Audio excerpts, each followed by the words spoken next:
नमस्कार दोस्तों, मैं सौरभ इडीवाता में आप सबका स्वागत करता हूं। और ये जो डिटेल एनालिसिस का सिलसिला चल रहा है ना, इसी सिलसिले में आज हम लोग साइंस 1 का डिटेल एनालिसिस देखेंगे। पूरे साइंस 1 को मैं खोल कर रख दूंगा प्रॉपर वे में, जिस तरह से अलजेब्रा और ज्योमेट्री का मैंने एनालिसिस करके बताया था। एक छोटा सा डिफरेंस है, वो डिफरेंस मैं आपको आगे बताऊंगा। शुरुआत अगर हम लोग करते हैं वेटेजेस की, तो साइंस 1 में आपके पास 10 चैप्टर है, कुल मिला के 10 chapters, out of which gravitation 5 marks के लिए, पीरियडिक क्लासिफिकेशन 6 मार्क्स के लिए, केमिकल रिएक्शंस 6 मार्क्स के लिए, इफेक्ट्स ऑफ इलेक्ट्रिक करंट छोटा है बट 7 मार्क्स के लिए, हीट 5 मार्क्स के लिए, refraction of light again 7 marks के लिए, लेंसेज 6 मार्क्स के लिए, metallurgy 6, carbon compound most important chapter 7 marks के लिए, and space mission last chapter 5 marks के लिए जो है वो पूछा जा रहा है। अगेन इन सारे को टोटल करोगे तो 60 मार्क्स आएगा, जिसमें से आपको 40 का अटेम्प्ट करके आना है। उसके बाद अगर आप इन वेटेजेस को ध्यान से देखोगे तो आपको एक पैटर्न नजर आएगा, जिसमें कुछ चैप्टर 5 मार्क्स के लिए पूछे गए हैं, कुछ 6 मार्क्स के लिए, कुछ 7 मार्क्स के लिए। और इसी पैटर्न की बेसिस पे मैंने इन चैप्टर्स को 3 लेवल्स में डिवाइड किया है, which is level 1, level 2 and level 3। Level 1 से सबसे पहले निपटेंगे, विच इज 5 मार्क्स के चैप्टर्स, जो कि 5 मार्क्स के लिए पूछे गए हैं। हार्डली आपको 3 मार्क्स के लिख के आना है। पहले इन इजी चैप्टर से निपटेंगे तो आगे हम लोग बढ़ सकते हैं।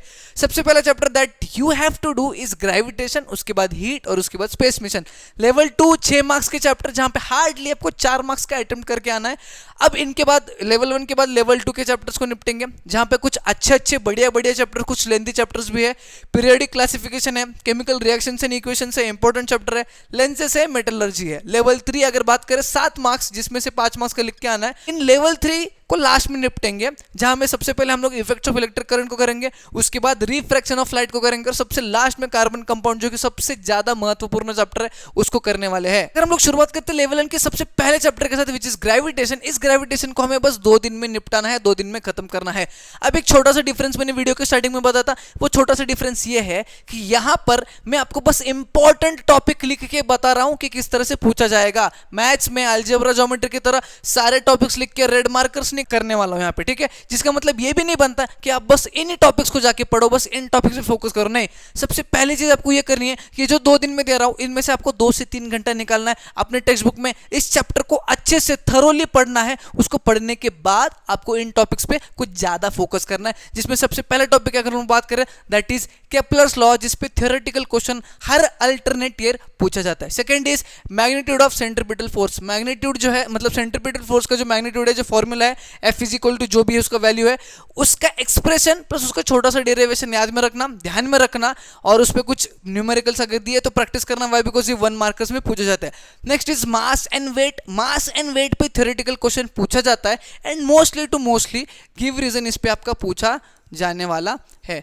अगर हम लोग नेक्स्ट टॉपिक की बात करें जिस पे आपको फोकस करना है ग्रेविटेशन इस चैप्टर से, दैट इज न्यूमेरिकल्स, जो कि वैल्यू ऑफ जी पूछे जाने वाले हैं। To be specific, free fall के न्यूमेरिकल्स आपको पूछे जा रहे हैं, तो फोकस करना फ्री फॉल के न्यूमेरिकल्स को। ये topic is the last topic in gravitation इस चैप्टर में। लेवल 1 के सेकंड चैप्टर की अगर बात करें दैट इज हीट। अब हीट हमें बस 3 दिन में निपटाना है। अब हीट का प्रॉब्लम ये है ना, हीट है 5 मार्क्स का चैप्टर, जिसमें से लिख के आना है 3 मार्क्स का, बट चैप्टर बहुत लेंथी है, बहुत सारा पढ़ना पड़ रहा है बस ये 3 मार्क्स के लिए। और ये बहुत सारे में से मैक्सिमम अमाउंट सारा का सारा थियरी है, इसलिए आपको बोर हो सकता है, बट हमें 3 मार्क्स लूज नहीं करने हैं, इसलिए इन टॉपिक्स पे कुछ ज्यादा ही फोकस करना है। सबसे पहला topic is due point in humidity, जिसमें रिलेटिव ह्यूमिडिटी पे आपको क्वेश्चन जो है वो पूछा जा रहा है और पूछा जा सकता है।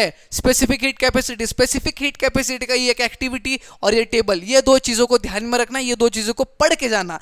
Next is heat exchange. अब हीट एक्सचेंज का जो भी कंसेप्ट है, जो भी थियरी बुक में दिया है, उसको समझना बहुत जरूरी है, क्योंकि उस पर किसी भी प्रकार के क्वेश्चन को पूछा जा सकता है। और उसका एक एक्सप्रेशन है, एक्सप्रेशन ऑफ हीट लॉस, इस एक्सप्रेशन को भी ध्यान से करना है। इस एक्सप्रेशन के बेस पर भी क्वेश्चन पूछे जा सकते हैं। नेक्स्ट इज लेटेंट हीट, जिसमें लेटेंट हीट ऑफ फ्यूजन और लेटेंट हीट ऑफ वेपराइजेशन आपको थियरी बेस्ड क्वेश्चन में पूछा जा सकता है, डायरेक्टली डिफाइन करने के लिए कहा जा सकता है। Next is Hope apparatus. Hope apparatus एक बहुत ही महत्वपूर्ण टॉपिक है। होप सेपरेटस का डायग्राम आपको टू बी स्पेसिफिक जो है वो पूछा जा सकता है। डायग्राम को प्रिपेयर करते साथ ही साथ वर्किंग भी कर लेना, क्या पता वर्किंग के बेस पे क्वेश्चन पूछा जाए।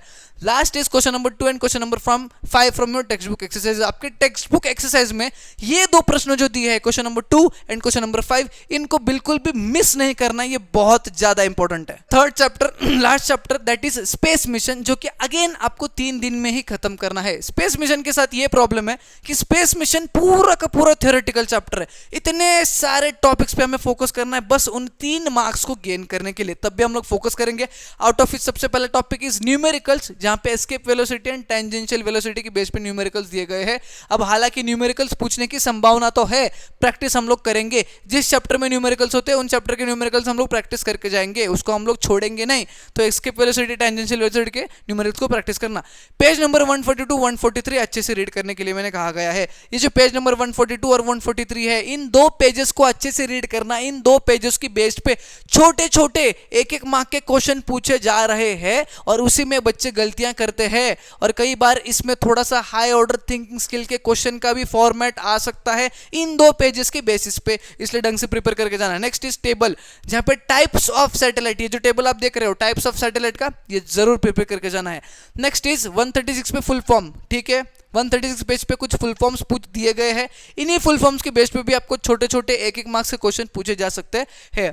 आर्टिफिशियल सैटेलाइट, अगेन वही आर्टिफिशियल सैटेलाइट का जो दिया है टॉपिक अच्छे से रीड करना, और उसमें वही मेरा टाइप्स ऑफ सैटेलाइट का टेबल मैंने मेंशन किया जो कि इंपॉर्टेंट है। ऑर्बिट्स ऑफ आर्टिफिशियल सैटेलाइट में high earth orbit, medium earth orbit, low earth orbit के बेस पे क्वेश्चन पूछा जा सकता है, एक तो डिफाइनेशन वाला या फिर गिव रीजन वाला, इनमें से किसी भी एक अर्थ ऑर्बिट पे। Next is satellite launch vehicle. अब सैटेलाइट लॉन्च व्हीकल में पीएसएलवी का डायग्राम और स्पेस शटल का जो प्रोसेस है, ये जो डायग्राम दिया है, ये प्रोसेस को समझना है, इस डायग्राम को अच्छे से प्रिपेयर करके जाना, इसके बेस पे क्वेश्चन पूछा जा सकता है। पीएसएलवी के डायग्राम के बेस पे भी क्वेश्चन पूछा जा सकता है, तो डायग्राम को बढ़िया से प्रिपेयर करके जाना। बात करते हैं पीरियोडिक क्लासिफिकेशन ऑफ एलिमेंट्स। अब ये चैप्टर इंपॉर्टेंट है, ये लेवल 2 का है। इंपॉर्टेंट इसलिए है क्योंकि इसमें एलिमेंट के साथ आपको बहुत ज्यादा खेलना है, बहुत सारी चीजें याद रखनी है, याद नहीं रहेंगी तो हम लोग लिख कर निकालेंगे, बट रट्टा नहीं मारेंगे। एक चीज ध्यान में रख लेना, रटना बिल्कुल भी नहीं है। पहला टॉपिक जिस पे आपको ज्यादा फोकस करना है that is periodic trends in the modern periodic table. Modern periodic table में पीरियोडिक ट्रेंड्स किस तरह से हो रहा है, क्या है periodic trends in modern periodic table, ये टॉपिक के अंदर जितने भी कंसेप्ट, जितने भी टर्म्स दिए आपके दिमाग में बैठ जाने चाहिए, क्योंकि इसके बेसिस पे क्वेश्चन पूछा जा रहा है। मॉडर्न पीरियोडिक टेबल का structure, what do we mean by modern periodic table का स्ट्रक्चर, पूरा का पूरा टेबल हमें याद रहना चाहिए कि टेबल एलिमेंट्स के साथ और स्ट्रक्चर के साथ नहीं, जो ओवरऑल लेआउट है जिसमें आपको बताया गया कि ग्रुप्स कितने हैं, पीरियड्स कितने हैं, मेटल्स कहां पे रहते हैं, नॉन मेटल्स कहां पे रहते हैं, मेटलॉइड्स कहां पे रहते हैं, लैंथेनाइड्स कहां पे रहते हैं, एक्टिनाइड्स कहां पे रहते हैं, ये जो स्ट्रक्चर है ओवरऑल, इसको आपको प्रिपेयर करना है और पहले 30 एलिमेंट्स को लर्न कर लीजिएगा। Next is periods and electronic configuration, groups and electronic configuration. Periods में जो एलिमेंट्स है उनका इलेक्ट्रॉनिक कॉन्फ़िगरेशन किस तरह से बदलता है या फिर किस तरह से रहता है, और वैलेंसी का क्या पैटर्न रहता है, that is important. Similarly groups and electronic configuration में भी उसका वैलेंसी और इलेक्ट्रॉनिक कॉन्फ़िगरेशन के बेसिस पे क्वेश्चन पूछा जा रहा है, और क्वेश्चन किस प्रकार का पूछा जाता है, give reason type of question. एक चीज ध्यान में रख लीजिएगा, गिव रीजन के प्रश्न की सही उत्तर आप तभी दे पाओगे जब आपको इन कंसेप्ट की समझ होगी। अगर आप रट के जाते हो ना तो गिव रीजन के सही सही आंसर आप बिल्कुल भी दे नहीं पाओगे। कंसेप्ट समझ में आता है तब गिव रीजन का आंसर आप फ्रेम कर सकते हो और सही हो सकता है। Next is Newlands law of Octave. Newlands law of Octave जो है उसको एक बार पढ़ के जाना, इस पे थ्योरी बेस्ड क्वेश्चन पूछे जा सकते हैं, उतना इंपॉर्टेंट नहीं है, रेयर है, बस पढ़ के जाना। Next is Mendeleev's periodic table. Mendeleev's periodic table पे मेरिट्स डीमेरिट्स पे क्वेश्चंस आते हैं, पूछे गए हैं और पूछे जा सकते हैं आगे, इसलिए मेंडलीव्स पीरियोडिक टेबल के मेरिट्स और डीमेरिट्स पे ज्यादा फोकस करके हम लोग ध्यान में रखेंगे। लिख के निकालोगे, प्रैक्टिस करोगे तब भी चलेगा। Next and last topic is metallic and non metallic character. अब यहाँ पे मैंने लिखा है read carefully. What do we mean by read carefully? ये जो metallic and non metallic character है, इस टॉपिक के अंडर जितने भी टर्म्स दिए गए हैं छोटे छोटे, किसी भी काना कोपरा में से निकाल के उसके बेसिस पे क्वेश्चन पूछा जा सकता है। अगर आप ये सोच रहे हो कि 40 में मुझे मैक्सिमम मार्क्स स्कोर करना है, तो इतने छोटे छोटे मार्क्स को भी आपको लूज नहीं करना है, इसलिए इस टॉपिक को ध्यान पूर्वक पढ़िएगा। लेवल 2 का next chapter is chemical reactions and equations, जिसे हमें बस 3 दिन में खत्म करना है। अब ये चैप्टर है तो बहुत बड़ा, बट इसमें मैंने 4 टॉपिक ऐसे दिए जिस पे आपको ज्यादा फोकस करना है, जिसमें से पहला इज बैलेंसिंग केमिकल इक्वेशंस, जिसकी बहुत मात्रा में प्रैक्टिस करनी है। एक नहीं, दो नहीं, कम से कम 50 से 60 प्रश्न आपको प्रैक्टिस करने हैं, क्योंकि हर साल या फिर हर अल्टरनेट साल आपको इक्वेशंस देंगे बैलेंस करने के लिए। Next is type of chemical reactions, जिसमें डेफिनेशन और इक्वेशंस दोनों भी पूछेंगे। Substitution reaction, displacement reaction, double displacement reaction, ये जो रिएक्शंस है टाइप्स ऑफ रिएक्शंस, इनका डिफाइनेशन और साथ ही साथ एग्जांपल के बेसिस पे 3 इक्वेशंस को प्रिपेयर करना, क्योंकि एग्जाम के पॉइंट ऑफ टाइम पे अगर आप स्ट्रेस में एक भूल भी जाते हो तो 2 आप लिख सकते हो। Next is oxidation and reduction, detail में पढ़े विथ रिएक्शन। ऑक्सीडेशन रिडक्शन इस टॉपिक का कंसेप्ट, होता कैसा है ऑक्सीडेशन, होता कैसा है रिडक्शन, और होते समय रिएक्शन क्या रहते हैं, इक्वेशंस क्या रहते हैं, ये बहुत इंपॉर्टेंट है। इसी पे आपके क्वेश्चन जो है वो पूछे जाने वाले हैं। कोरोजन, कोरोजन है तो बहुत आसान सा टॉपिक आपको लगता है, बट इस केमिकल रिएक्शंस एंड इक्वेशंस में जो कोरोजन दिया है कि एक्चुअली किस प्रकार का रिएक्शन होता है कोरोजन इस प्रोसेस में, और उसका इक्वेशन क्या है, केमिकल इक्वेशन, उसको भी प्रिपेयर करना है। ये 4 टॉपिक्स आपको बिल्कुल भी बहुत ध्यानपूर्वक प्रिपेयर करना है। और जितने भी इक्वेशंस रिएक्शंस इस चैप्टर में है, सारे रिएक्शंस इक्वेशंस को अभी आप लिख के रखिएगा, प्रॉपर हैंडराइटिंग में अपने रूम में चिपका दीजिएगा, या फिर आपकी प्रैक्टिस नोटबुक के पहले पन्ने पे चिपका दीजिएगा, ताकि आप बार उसे रिवाइज कर सको। Is that clear for you? Level 2 का नेक्स्ट चैप्टर इज लेंसेज, जो कि 5 दिन में हमें निपटाना है। और इतने सारे टॉपिक्स है सर, इतने सारे टॉपिक्स कैसे, हम लोग 6 मार्क्स का चैप्टर है, इतने सारे टॉपिक्स कैसे आपने लिखे? देखो 6 मार्क्स का चैप्टर है, 4 मार्क्स का लिख के आना है, और जितने भी मैंने टॉपिक्स दिए ना, सारे के सारे ऐसे टॉपिक्स है जो बहुत इजीली आपको समझ में आएंगे और जिसको कवर करने के लिए बहुत कम टाइम लगेगा। तब भी मैंने 5 दिन इसीलिए दिए क्योंकि बीच में न्यूमेरिकल्स है जिसको प्रैक्टिस करना भी उतना ही इंपॉर्टेंट है। सबसे पहला टॉपिक जिस पे आपको फोकस करना है that is uses of convex lenses.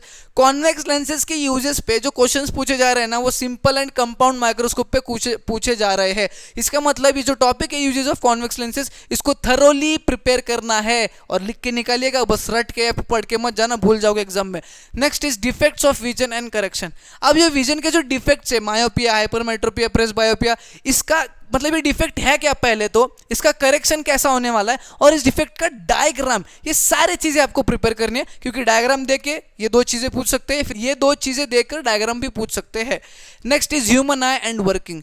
Human I and working आपका साइमल्टेनियसली प्रिपेयर हो जाना चाहिए कि वर्किंग और स्ट्रक्चर इतने अच्छे से आपको पता रहना चाहिए कि जैसे जैसे आप ह्यूमन आई का डायग्राम ड्रॉ करोगे ना, प्रैक्टिस करोगे ना, आपको वर्किंग दिमाग में साइमल्टेनियसली चलना चाहिए, भागना चाहिए कि हाँ भाई ये चीज ड्रॉ कर रहा हूं तो इसका वर्किंग ये होता है, इस प्रकार से इसका वर्किंग होता है। और डायग्राम एक बार नहीं 4-5 बार प्रैक्टिस कीजिएगा, परफेक्शन आना चाहिए डायग्राम में।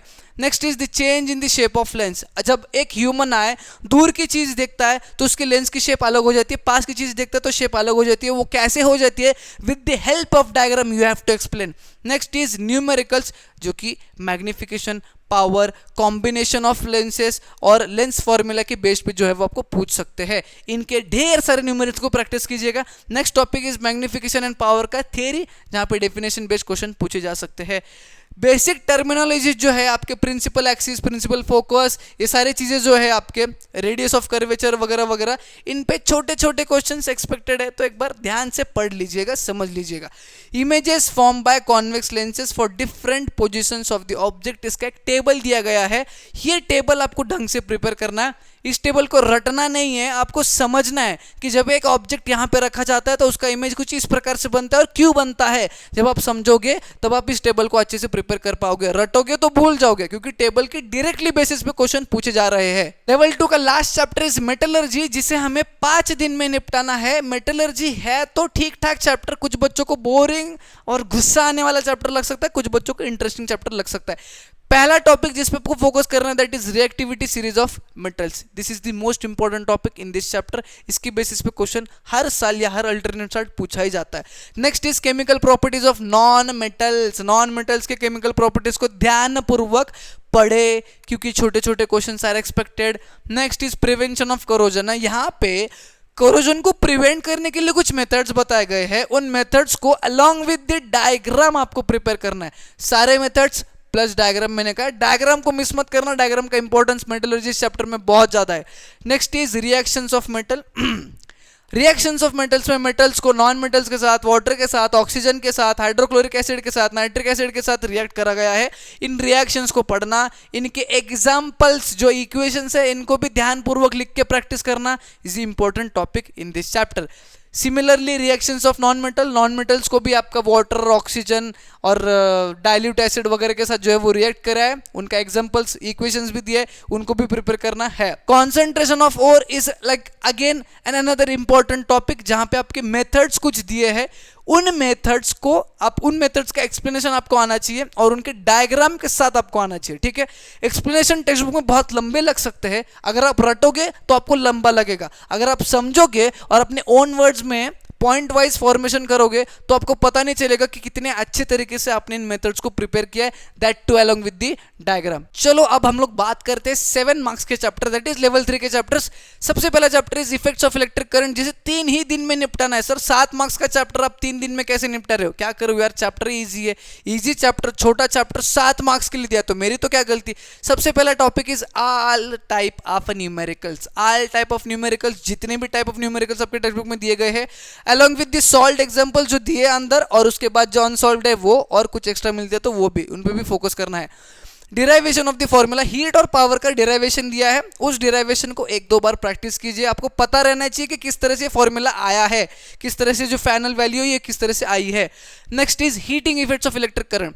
Heating effects of electric current इस टॉपिक पे थियरी बेस्ड क्वेश्चन पूछा जाएगा, तो इस टॉपिक का जो कंसेप्ट है वो अच्छी तरीके से आपको आना चाहिए। ऐसा नहीं है कि इस पे आपको छोटे छोटे क्वेश्चंस पूछेंगे 1-1 मार्क का जो पढ़ने से हो जाएगा, नहीं, कंसेप्ट ध्यान में रखिएगा और उसका समरी लिखने की कोशिश कीजिएगा अपने ओन वर्ड्स में, ताकि इस टॉपिक में जो भी क्वेश्चन पूछेगा उसमें आप अच्छे मार्क्स लेके आओगे।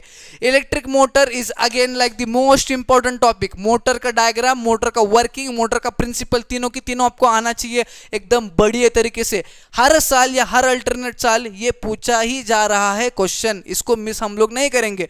मोटर डायग्राम बहुत अच्छे से प्रैक्टिस करना, गलती नहीं करना आपको लेबलिंग करते समय। वर्किंग और प्रिंसिपल भी आपको पता रहना चाहिए। Fleming's left hand rule, right hand rule का अगेन प्रिंसिपल, डायग्राम, वर्किंग किस तरह से है इसको भी प्रैक्टिस कीजिए। ये 2 चीजों को तो जो है ना आपको 1 नहीं 2 नहीं 3-3 बार लिख के प्रैक्टिस करना जब तक आप परफेक्ट नहीं बनते। लेवल 3 का second chapter is refraction of light, जिसे हम 4 दिन में निपटाएंगे। रिफ्रैक्शन ऑफ लाइट में सबसे पहले मैंने लिखा है रिफ्रैक्शन ऑफ लाइट के डायग्राम बेस्ड क्वेश्चन पूछे जाते हैं। जैसे कि कोई एक मीडियम है, ठीक है, ये 2 मीडियम है, यहाँ से लाइट रे आ रही है, यहाँ पे डाइवर्ज हो गई, तो ये क्यों डाइवर्ज हो गई है, और इस प्रकार के डायग्राम देख के आपको क्वेश्चन पूछेंगे रिफ्रैक्शन ऑफ लाइट पे। सेकंड इज आपका लॉज ऑफ रिफ्रैक्शन, जिसमें अगेन लॉज आपको स्टेट करने के लिए कहा जाएगा, जो कि हर साल हर अल्टरनेट साल पूछा जाता है। रिफ्रैक्टिव इंडेक्स इस चैप्टर का सबसे मोस्ट इंपॉर्टेंट चैप्टर टॉपिक है। वाई? बिकॉज इस पे आपके न्यूमेरिकल्स भी पूछे जाते हैं, इस चैप्टर पे इसी टॉपिक पे न्यूमेरिकल्स पूछे जाते हैं, और साथ ही साथ अभी थियरी भी पूछा जा रहा है इस टॉपिक से, जो कि इंपॉर्टेंट टॉपिक बन रहा है। एब्सोल्यूट रिफ्रैक्टिव इंडेक्स, अब ये absolute refractive index of some media का ये टेबल है, इस टेबल को अच्छे तरीके से प्रिपेयर करके जाना, क्योंकि ये मोस्ट इंपॉर्टेंट थिंग है। इस टेबल के बेस पे भी छोटे छोटे चीजें, छोटे छोटे क्वेश्चंस, एमसीक्यूज वगैरह वगैरह पूछ सकते हैं। Twinkling of stars, twinkling of stars पे गिव रीजन पूछा जा रहा है। In the similar way dispersion of light पे भी गिव रीजंस पूछे जा रहे हैं या फिर छोटे क्वेश्चंस पूछे जा रहे हैं। गिव रीजंस के लिए मैंने आपको बताया है, जब कंसेप्ट समझते हो तब गिव रीजन का आप आंसर अच्छे से लिख पाते हो। ट्विंकलिंग ऑफ स्टार्स को अगर रटोगे तो क्वेश्चन में क्या पूछा जा रहा है, आपको क्या लिखना है, ये समझ में नहीं आएगा। कंसेप्ट को समझो, लिख कर प्रैक्टिस करो अपने ओन वर्ड्स में।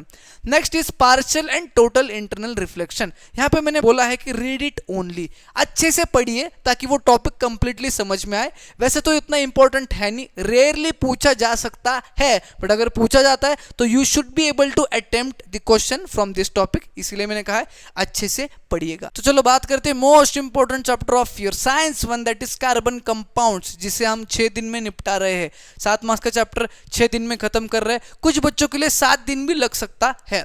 सबसे पहला टॉपिक जो मैंने यहां पे लिखा है, that is all tables mentioned in this chapter, practice it. जितने भी टेबल्स आपके इस चैप्टर में दिए गए हैं, सारे टेबल्स को पढ़िए, प्रैक्टिस कीजिए, क्योंकि किसी भी एक टेबल के बेसिस पे डायरेक्टली क्वेश्चन पूछा जा रहा है। मैंने शॉर्टकट वे में बता दिया कि पहले तो टेबल्स को प्रिपेयर कर लीजिए।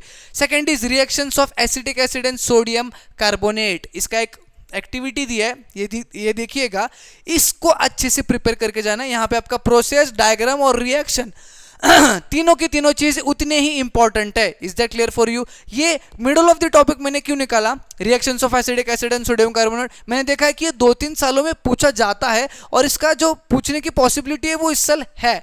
Next is esterification method, esterification method का मैं आगे आपको बताता हूँ। नेक्स्ट इज आईयूपीएसी नॉमेनक्लेचर और स्ट्रक्चरल फॉर्मूला, जो कि बहुत इंपॉर्टेंट है। जैसे न्यूमेरिकल चैप्टर में न्यूमेरिकल्स इंपॉर्टेंट होते हैं, इस चैप्टर में आपकी आईयूपीएसी नॉमेनक्लेचर और structural formula is the most important topic. IUPAC nomenclature के अंडर किस तरह से हम लोग नेम देते हैं वो आपको पता रहना चाहिए। रूल्स तो पता ही रहना चाहिए, बट आपको किसी भी कंपाउंड का नाम दिया जाता है, फिर किसी भी कंपाउंड का फॉर्मूला दिया जाता है और उसका अगर आपको नेम लिखने के लिए कहा जाए तो आपको सही सही से आना चाहिए। एंड सिमिलर वे में किसी भी कंपाउंड का अगर आपको स्ट्रक्चरल फॉर्मूला पूछा जाए तो आप इजीली उसका स्ट्रक्चरल फॉर्मूला बना सको, लिख सको, ये आपको आना चाहिए। प्रैक्टिस करिएगा। आगे hydrocarbons saturated and unsaturated, do it perfectly. Why? Because hydrocarbons जो है सैचुरेटेड अनसैचुरेटेड, इस पे थियरी बेस्ड क्वेश्चन पूछे जा सकता है, इसमें गिव रीजन बेस्ड क्वेश्चन पूछा जा सकता है और इसमें छोटे छोटे क्वेश्चन भी पूछे जा सकते हैं। इसलिए इस टॉपिक को समझना है। इन टॉपिक्स में जितने भी छोटे छोटे टर्म्स दिए, हर एक टर्म्स को समझना है, अच्छे से पढ़ना है, पूरी डेप्थ में जाके पढ़ना है। Is that clear for you? Next is addition reaction, substitution reaction, esterification, saponification. इन चार जो चीज़ें मैंने ये मेंशन की है, इसकी डिफाइनेशंस और रिएक्शंस आपको डेफिनेशन वाले टाइप ऑफ क्वेश्चन में पूछे जा सकते हैं या फिर शॉर्ट नोट वाले टाइप ऑफ क्वेश्चन में पूछे जा सकते हैं। तो इन चीज़ों को भी प्रिपेयर करके चले जाना। That's all for today's video. Science 1 का डिटेल एनालिसिस यहीं पे समाप्त हो जाता है। जो जो टॉपिक्स मैंने आपको कहे हैं उन पर जरा ज़्यादा फोकस करना, टेक्स्ट बुक को पढ़ना मत भूलना, और तीसरी चीज़ लिख के प्रैक्टिस करना। जितना टाइम दिया उतने ही टाइम में आपको कवर करना है। All the best for your preparation. Video अगर पसंद आया ना, एक लाइक करके जाना, अपने दोस्तों के साथ शेयर करना, नहीं हो तो चैनल को सब्सक्राइब करके जाना। हम मिलेंगे न्यू वीडियो में।